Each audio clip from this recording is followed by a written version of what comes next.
Les patates chaudes sont à l'antenne.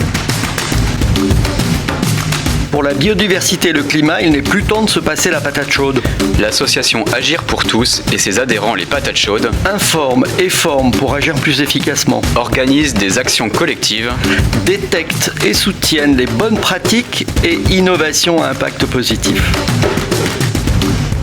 Alors aujourd'hui, nous avons le plaisir d'être 3 à l'antenne puisque nous accueillons René, responsable organisation au sein de l'association Agir pour tous. Bonjour aux auditeurs de Radio Laser. Alors Quentin, de quoi nous parles-tu aujourd'hui ? Irma en 2017, Michael en 2018 et Yann en 2022. L'ouest de la Floride est dans le viseur des ouragans majeurs ces dernières années. Il est 21h heure locale ce jeudi 26 septembre 2024. La côte ouest de la Floride retient son souffle. Hélène, un ouragan de catégorie 4, s'apprête à frapper le littoral et notamment la région du Big Bend avec des vents moyens à 225 km/h dans le mur de l'œil et des rafales supérieures à 250 km/h. Le dernier message du National Hurricane Center avant l'impact est sans équivoque. Hélène est un ouragan extrêmement dangereux. Une élévation du niveau de la mer, qu'on appelle aussi onde de tempête, catastrophique est attendue. Dans l'intérieur des terres, les bandes périphériques de l'ouragan apportent déjà des pluies diluviennes. Le pire est à venir. Il est près de 22h, le mur de l'œil puis l'œil touche terre. La ville de Cedar Key est sous les eaux. L'onde de tempête atteint 4,50 m. L'eau arrive au niveau des toits, nuit de cauchemar. L'ouragan s'enfonce alors rapidement dans les terres et touche durement les États de Géorgie et la région d'Atlanta, le Tennessee, les 2 Carolines, nord et sud, ainsi que la Virginie. La côte ouest de la Floride est ravagée par l'onde de tempête. Les États de l'intérieur par les inondations jugées catastrophiques et historiques par le National Hurricane Center.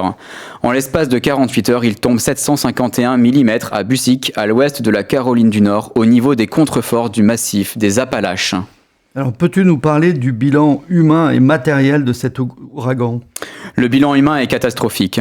Au moment où j'ai écrit cette chronique, au soir du 3 octobre, on comptait 155 décès, dont 2 en Virginie, 4 dans le Tennessee, 14 en Floride, 25 en Géorgie, 36 en Caroline du Nord et 36 en Caroline du Sud, et 75 en Caroline du Nord, principalement à proximité d'Asheville, une ville meurtrie par l'une des pires catastrophes climatiques de l'histoire de cet État du sud-est américain.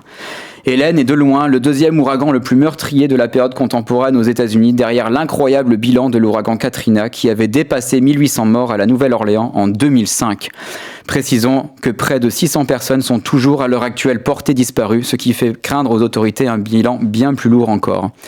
Quant au bilan matériel, c'est encore trop tôt évidemment pour l'établir. Cependant, on ne prend pas trop de risques en disant qu'il se chiffrera à plusieurs milliards, voire plusieurs dizaines de milliards de dollars de dégâts. Et c'est également d'ailleurs Katrina qui détient le triste record avec près de 120 milliards de dollars de dommages. Une belle somme, effectivement. Alors comment peut-on expliquer une telle catastrophe ? Eh bien, pour l'onde de tempête, c'est bien connu. La pression très basse au cœur de l'ouragan ainsi que les vents violents qu'il génère sont à l'origine de l'élévation du niveau marin. Plus un ouragan est à la fois intense et de grande dimension, plus l'onde de tempête a des probabilités d'être importante. Par ailleurs, elle peut aussi être amplifiée par des fonds marins peu profonds. Hélène était à la fois intense, catégorie 4 sur une échelle qui en compte 5, et large. C'est donc en toute logique qu'il a généré cette onde de tempête de très grande ampleur. Quant aux précipitations diluviennes qui ont concerné les États à l'intérieur des terres, elles ont bien sûr été provoquées par le passage de l'ouragan lui-même, mais aussi et surtout par le passage d'une exceptionnelle rivière atmosphérique amplifiée par le relief des Appalaches, on appelle cela le forçage orographique, avant même que l'ouragan atteigne les côtes de Floride.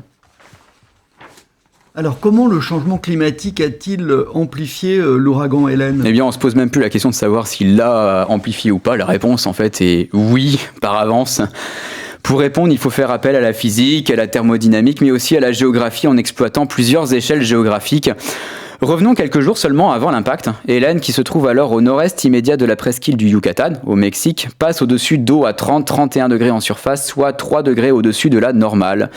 Les climatologues estiment que ces températures ont été rendues à cet endroit très précis, 500 fois plus probables avec le changement climatique. Il est très probable que ces eaux anormalement chaudes puissent expliquer l'intensification rapide de l'ouragan, ainsi que le contenu en eau exceptionnel de la rivière atmosphérique qui a touché la région du sud des Appalaches et notamment l'ouest de la Caroline du Nord. À l'échelle planétaire, des études récentes confirment l'augmentation rapide du contenu en chaleur de l'océan global. Le rythme du réchauffement a presque doublé depuis 2005.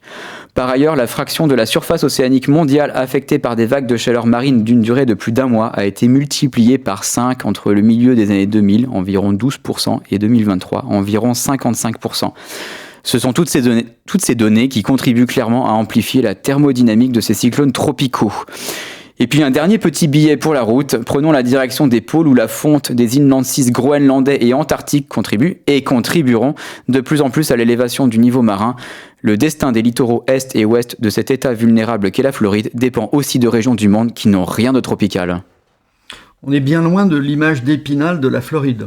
Oui, et je viens de voir d'ailleurs le dernier bilan, il est à plus de 200 victimes maintenant, donc il y a toujours autant de disparus.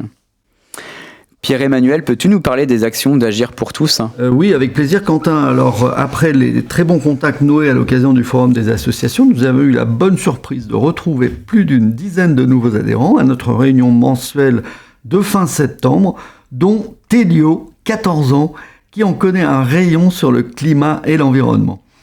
Dans le cadre de nos soirées de la biodiversité et du climat, en partenariat avec le cinéma Le Scénario de Bain-de-Bretagne, nous vous donnons rendez-vous le 17 octobre à 20h pour une soirée exceptionnelle avec la projection du film Au bout de chez soi de Constant Pellatte.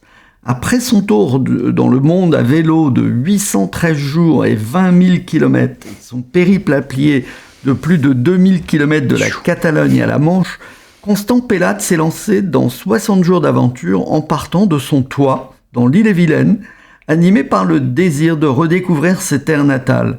Il nous emmène dans un voyage poétique à travers 4 micro-aventures, en canoë, à pied, à cheval et à vélo.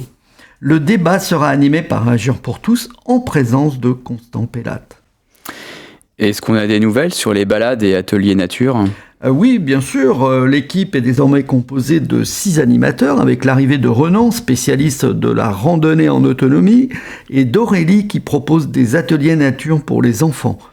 Donc quelques-uns de nos prochains rendez-vous. Samedi 12 octobre de 14h à 16h, Vera vous propose une découverte des champignons, qui est sa spécialité, au parc des Gailleuls à Rennes. Le samedi 19 octobre de 9h30 à 18h, c'est Renan qui vous initie aux bases des techniques de survie dans un petit coin de nature à moitié sauvage à Bru. Mercredi 23 et samedi 26 octobre de 14h30 à 16h30, Isabelle vous propose ses activités nature Vacances de la Toussaint pour petits et grands au Jardin des Merveilles, situé au Châtelier en Pléchâtel. À découvrir et réservé bien sûr en ligne sur notre site Agir pour tous. Et je crois que Vera et toi avez fait une intervention de sensibilisation dans une grande école de commerce au même moment à Rennes et à Paris. Oui, alors là, c'est une première. Nous avons fait la même présentation en anglais, qui plus est, sur le thème des menaces qui pèsent sur la biodiversité au même moment auprès des élèves de Rennes School of Business. Vera, en fait, était sur le campus de Rennes et j'étais à Paris sur le campus qui accueille des étudiants étrangers du monde entier. Après des interventions de sensibilisation à l'Odima Ouest et au lycée Saint-Joseph de Châteaubriand, c'est une vraie reconnaissance du rôle que peuvent tenir les associations dans la prise en compte des enjeux biodiversité et climat dans l'enseignement. Ouais, j'aurais pas pu le faire en anglais là. Est-ce qu'on a des nouvelles du projet Mobilité Agir pour tous ? Oui, le développement du site internet dont l'objectif est de faciliter les déplacements quotidiens des habitants des Vallons de Vilaine se poursuit. Son lancement est prévu en janvier 2025. Avec Amélie de Ecom et Véronique de Céladon Communication, nous avons finalisé le dossier partenaire qui a déjà été envoyé à plusieurs collectivités locales et entreprises et bien sûr aux opérateurs de transport du territoire.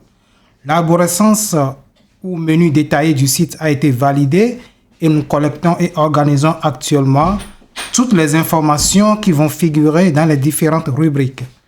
Nous avons déjà plusieurs soutiens institutionnels comme la Fondation Crédit Agricole d'Ille-et-Vilaine, le Conseil de développement du pays des Vallons de Vilaine et le département d'Ille-et-Vilaine avec le Fonds de développement de la vie associative. Nous avons prochainement rendez-vous avec la région Bretagne et notre députée de la 4e circonscription, Mathilde Igné, pour leur présenter le projet. Et avant de conclure, peux-tu nous rappeler comment rejoindre ou soutenir l'association ?